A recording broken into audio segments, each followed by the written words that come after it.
Tonight's message is about cultivating. It's entitled Cultivate. Thank you, graphic design team. That's a great illustration of crops. I am dressed like a farmer, in case you didn't know. And we're going to start a mini-series about our mission statement.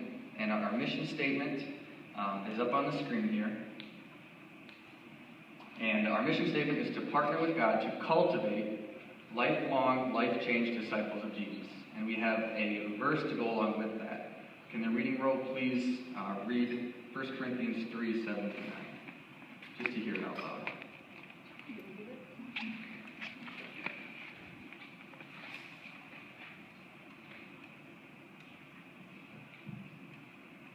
So neither the one who plants nor the one who waters is anything, but only God who makes things grow. The one who plants and the one who waters have one purpose, and they will each be rewarded according to their own labor. For we are co-workers in God's service. You are God's, you God's building. Thank you. And we're gonna dig into this verse tonight. Troy will next week he'll talk about the partnering with God part, and tonight we're gonna look at the cultivate part. So talking about cultivating, we're talking about internally, personally cultivating ourselves, and externally discipling others. So internally and externally, we're going to look at cultivating. The important thing to remember, stated in our root verse, is that God makes things grow. We cannot make things grow. If I had a pocket full of seed, I couldn't yell at it to make it grow. That's not my job, is to make it grow. Just like I can't yell at you guys to make you grow. If I said, just grow with God already, right? Just do it! I go back to Shia LaBeouf. It's very motivating. But yelling is not going to do anything. It's God that does the growth. But we have a part to work. We have a part to work. We're partnering with God, and Troy will talk about that.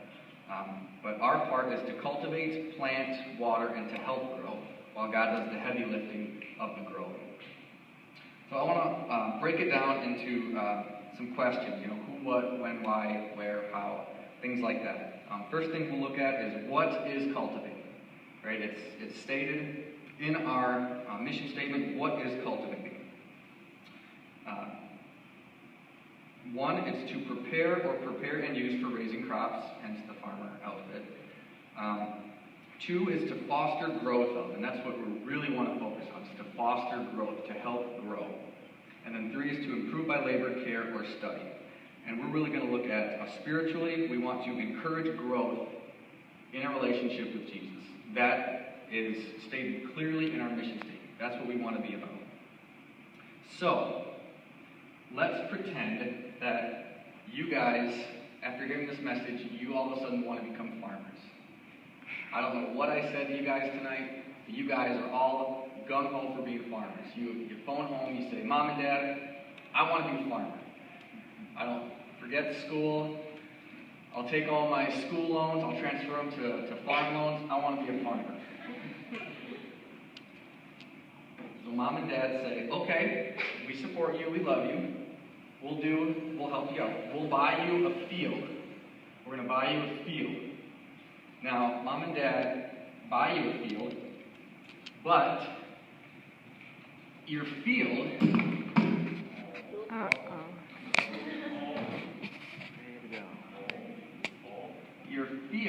looks like this.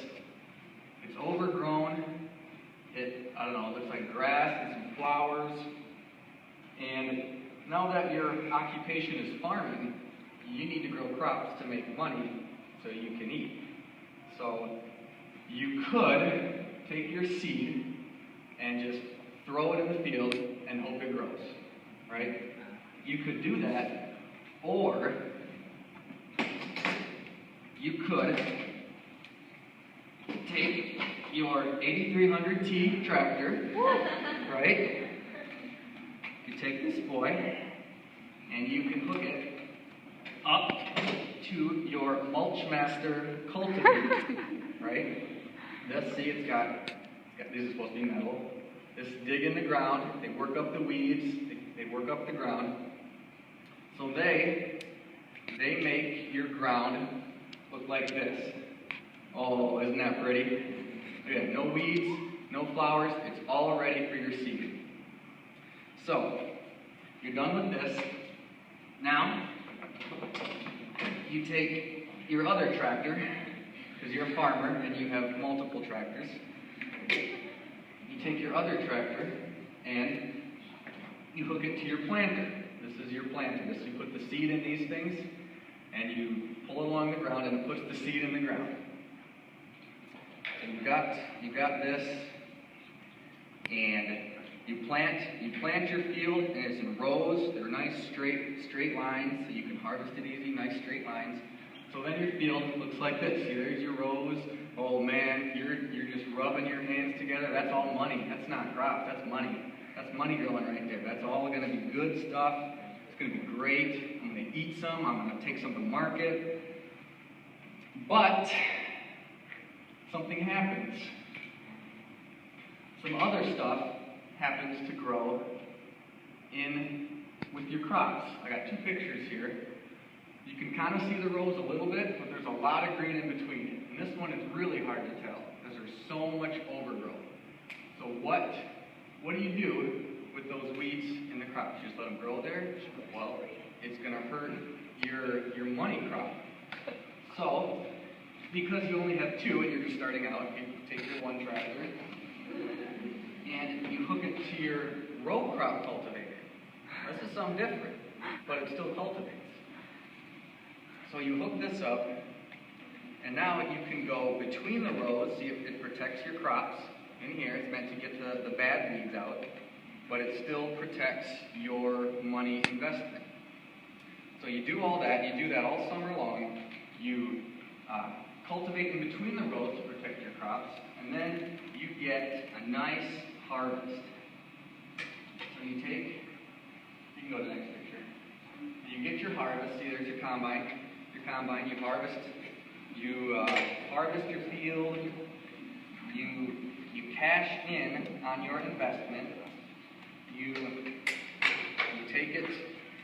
You go down the rows. It gathers it up. It separates it. Spits the bad stuff out. You've got your money in the elevator. That's where you take your crop. You sell it at market. You make your money. All right. But wait. After you're done harvesting, the field is covered in dead plant material. What about next year when you go to plant? Are you just going to throw the seed out? You can't because it's covered in dead plant material. So, now you can choose whatever tractor you want. Whichever one has the least hours, so you kind of keep them even and keep them nice. You take your cultivator again, and you start all over again, and you cultivate the ground after you're done. That's a demonstration that I wanted to show you guys to get you to realize that cultivating happens before, during, and after a season of growth. Put my toys away until later, of course.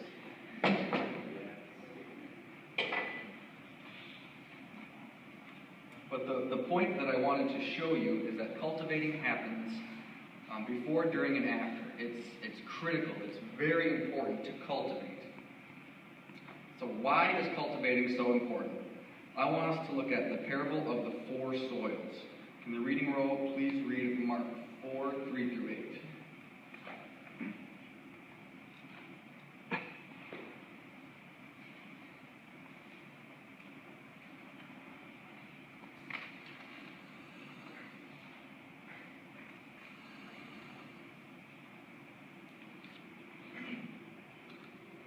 Listen, a farmer went out to sow his seed. As he was scattering the seed, some fell along the path, and the birds came and ate it up. Some fell on the rocky place where it did not have much soil. It separated up quickly because the soil was shallow. But when the sun came up, the plants were scorched, and they withered because they had no root. Other seed fell among thorns, which grew up and choked the plants, so that they did not bear them. Still other seed fell on good soil. It came up and grew and produced a crop. Some multiplying 30, some 60, and some even 100 times.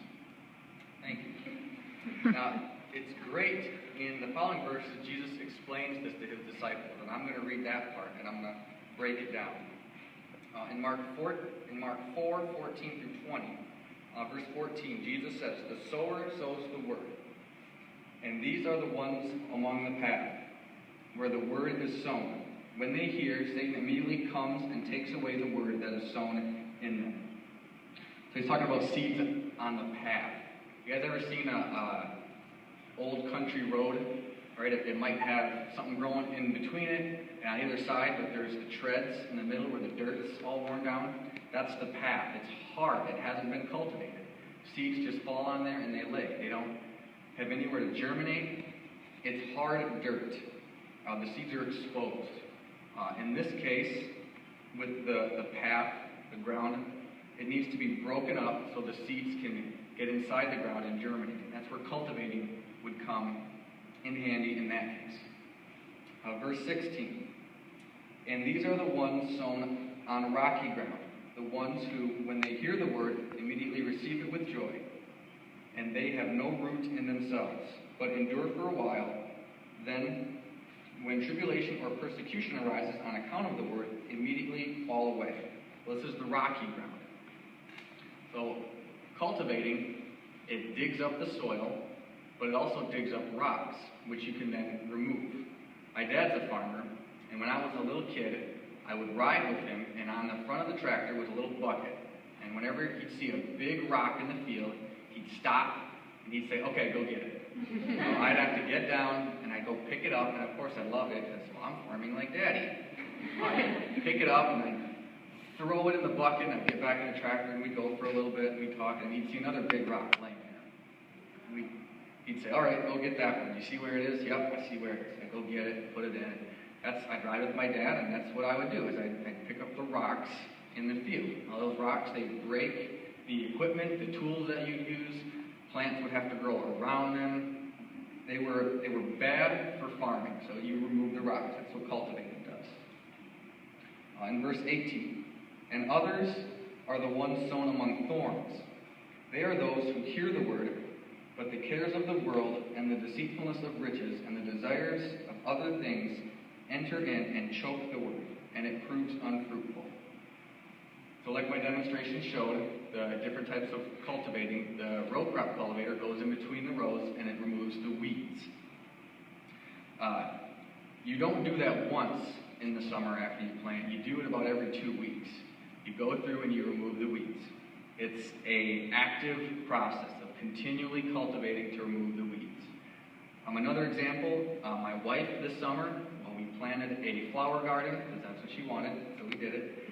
And every other day, she'd go out there, she'd water it, and she'd see if there were weeds. And if there were weeds, she would take this little guy, this is also a cultivator, and she would dig up the ground and pull the weeds out and throw them on the lawn so the sun would bake them, and then I'd mow over them when I mowed it. But it was an active process, and she enjoyed it because she enjoyed her flowers. But it was an active process of her continually weeding, cultivating the soil in her flower bed. Verse 20, "But those that were sown on the good soil are the ones who hear the word and accept it and bear fruit, 30 and 60 and 100. So the good soil, notice it didn't have any weeds, it didn't have any rocks, and it wasn't hard ground like a path. It was good soil. It was cultivated soil. It was ready for the seeds. When the seeds were there, they germinated and sprouted and produced a good crop. Well-maintained, cultivated soil bears fruit. Okay, well-maintained, cultivated soil bears fruit. So the next question is, who does the cultivating? Anyone who has an active relationship with Jesus can and should be cultivating. If you know Jesus, he gives you a cultivator when you meet him. He says, you've got the information. Someone has presented the gospel to you. You know about Jesus. Therefore, you can go out and cultivate in other people's lives. 1 Corinthians 3:8, which is from our mission statement verse. Can someone please read 1 Corinthians 3:8 again?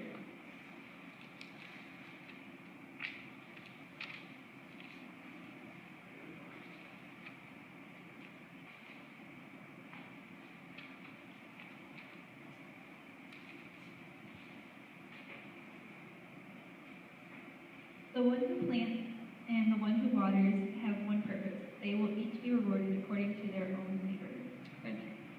purpose. The one who plants and the one who waters have one purpose, which means anyone that helps them has the same purpose, which includes cultivating. You cultivate before you plant, cultivate after you plant, cultivate after you harvest. They all have one purpose. Can the reading roll please read Ephesians 4:11 through 13?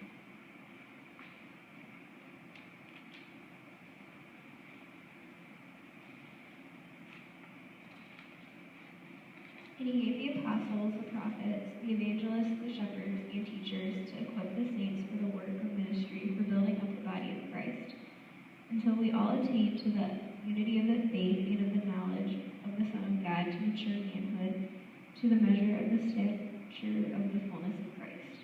Thank you. See there, it lists a bunch of different people all working for the same goal.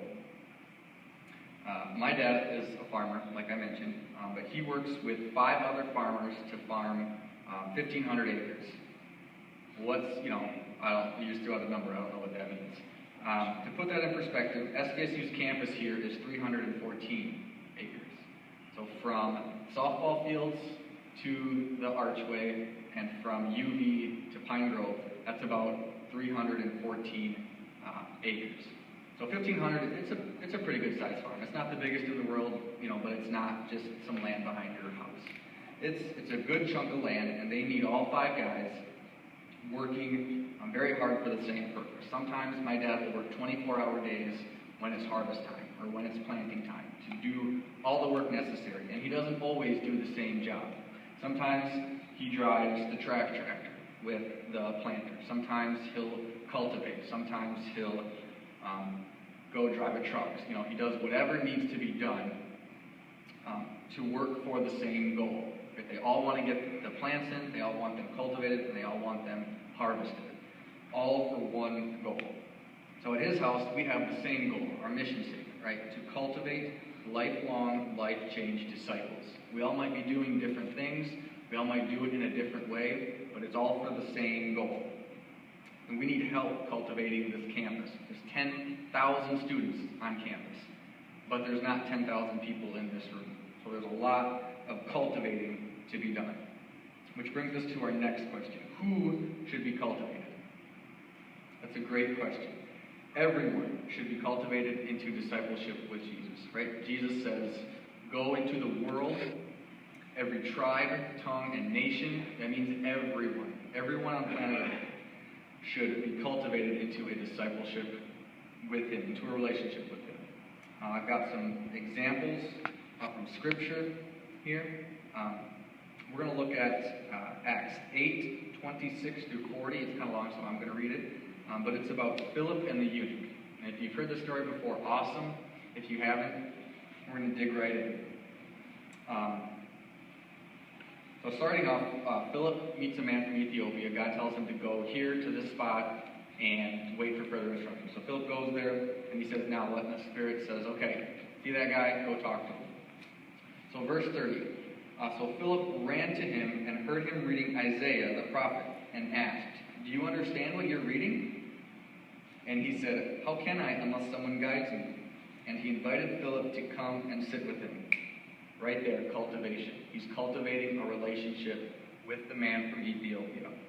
He asked him the question, hey, do you understand what you're reading? I see you're reading the Bible. What are you reading?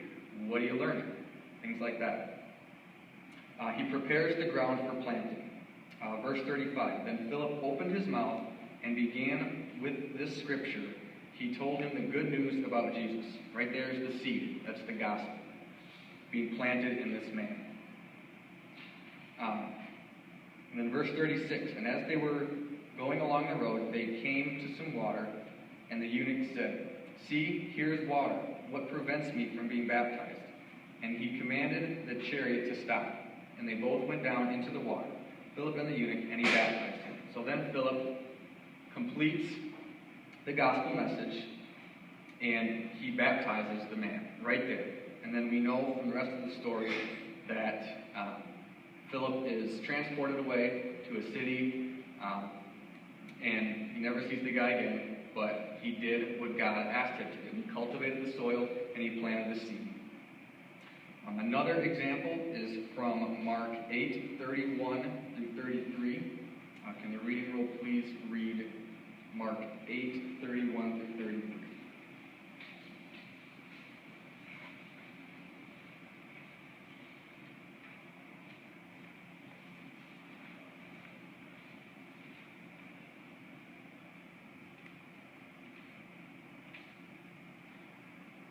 He began to teach them that the Son of Man must suffer many things, and be rejected by the elders and the chief priests and the scribes, and be killed, and after 3 days rise again.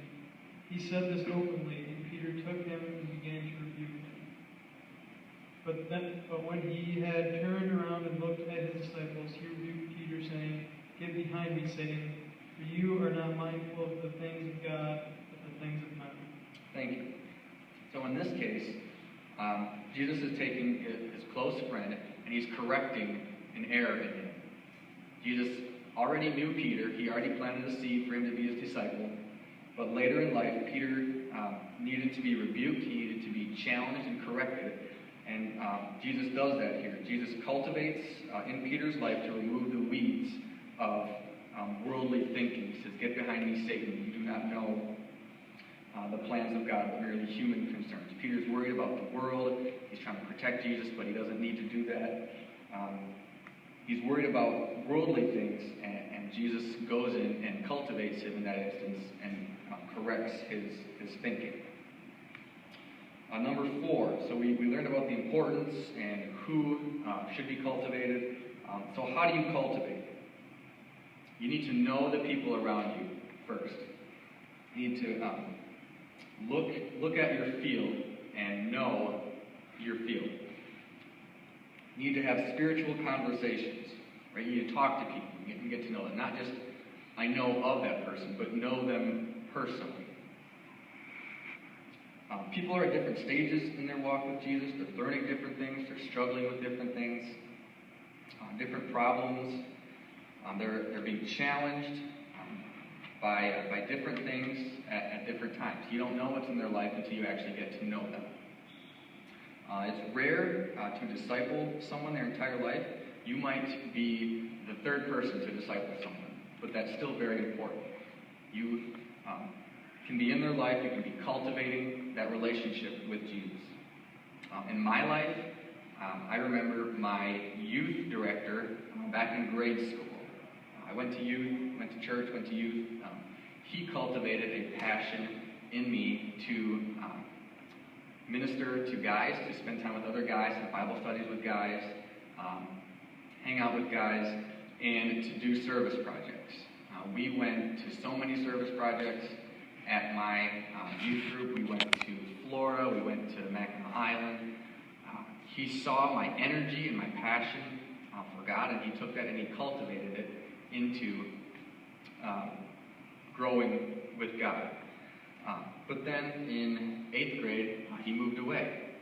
So, he wasn't able to cultivate me anymore. Then I came to college, and I met Troy. And Troy saw my energy and my passion for God, and he cultivated. The seed was already planted, but he cultivated in me. He worked in my life, he challenged me, corrected some things in my life. He worked in my life to cultivate and to grow my relationship with God some more. I have a Wednesday group. I meet with some local pastors, and they cultivate in my life. They challenge me. They ask me questions. Hey, what's God teaching you this week? How's your Bible reading coming? How's your wife? They work in my life. They keep me active in my relationship with God. They help cultivate me in that area. The idea is to cultivate a personal relationship and to just ask questions. One of my favorite verses that we use in men's fraternity all the time is Proverbs 27:17, and I'm just going to read it. It says, "As iron sharpens iron, so one man sharpens another." Right? People, when they're in a relationship, they rub on each other, they sharpen each other, they cultivate each other, they work in each other's lives.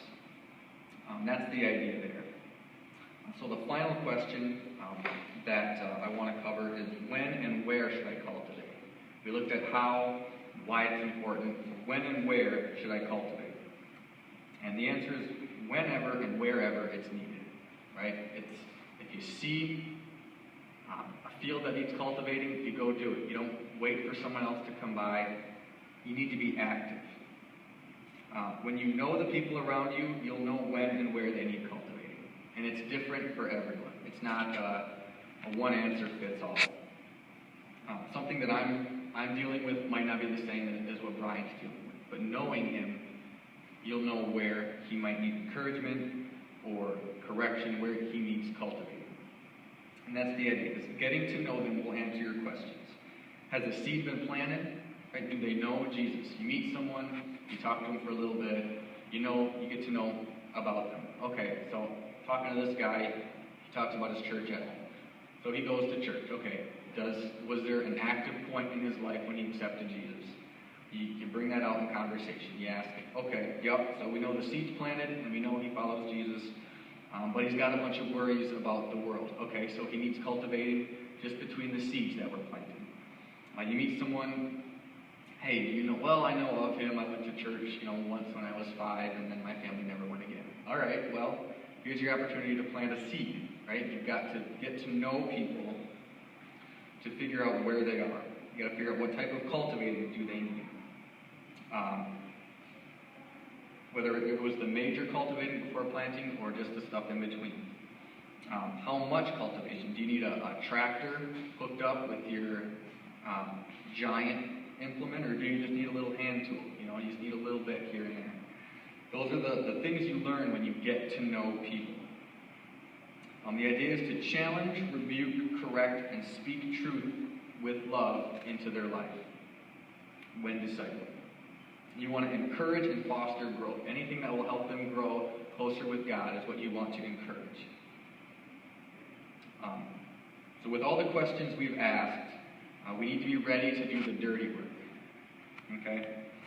When I was a kid, my first job was hoeing. Right? I only lived in farm country. I couldn't, just go to McDonald's and get a job. I was too young. I was probably 12. My first job was hoeing.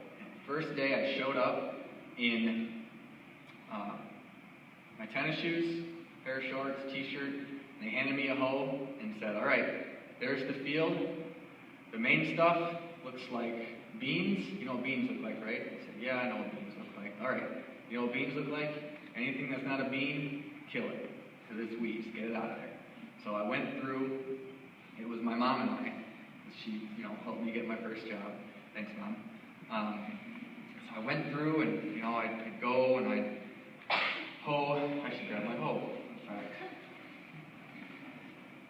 this is something you can use for hoeing. So I went through, I'd get this weed and then come over and I'd get this weed, and we go all the way down the field and all the way back, all the way down and all the way back. We wanted to start in the morning because it got really hot in the summer, so you start when it's cooler, but that's when the dew is out.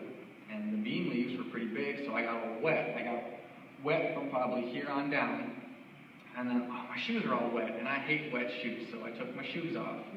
I walked around in my socks. My socks were all wet, and I took my socks off, and I walked in my bare feet, and my feet got so wet and muddy, it's like I was wearing shoes all over again. I had so much mud caked on my feet, and then my hands started to blister because I was working, and I was not prepared as a little kid for the work that was involved in cultivating that ground.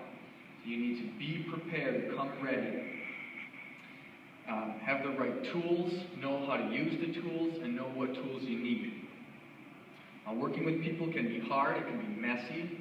They might have a rough past that they need to share with you, and you need to be ready to dig into their life. You might need to remove weeds, you might need to remove stones. The stones might be so heavy that you need help. Maybe you and some friends come minister to one person, to your roommate. You get some friends from his house and come cultivate in their life. You need to know the situation so you know what tools to bring and how to approach the situation. All people need cultivating, and the more you cultivate, the more experience you gain in being an expert gardener. Right? So now that I'm experienced in hoeing, if it were my occupation, I would come with I'd probably wear waders just because I didn't want my shoes to get wet. I'd come with gloves. I would come ready to work with the tools that I had at my disposal. You have to remember, without cultivation, if we don't see the importance of cultivating, the land will return to that weedy pasture, and no fruit will come of that. And with our mission statement, we know that producing fruit is the goal. The cultivating keeps the soil ready for purpose, and that's what I want us to do this semester, is to take our mission statement and to go forward and cultivate here on campus. So if you have any other questions about cultivating, and you want to talk to the prayer team in the back, we are open and ready. We might not be professional farmers, but we know what God's Word says about helping others build a relationship with Him. You can come talk to us. If you feel that you need cultivation personally, we're ready to help you grow and to help you help others grow. Please bow your heads with me.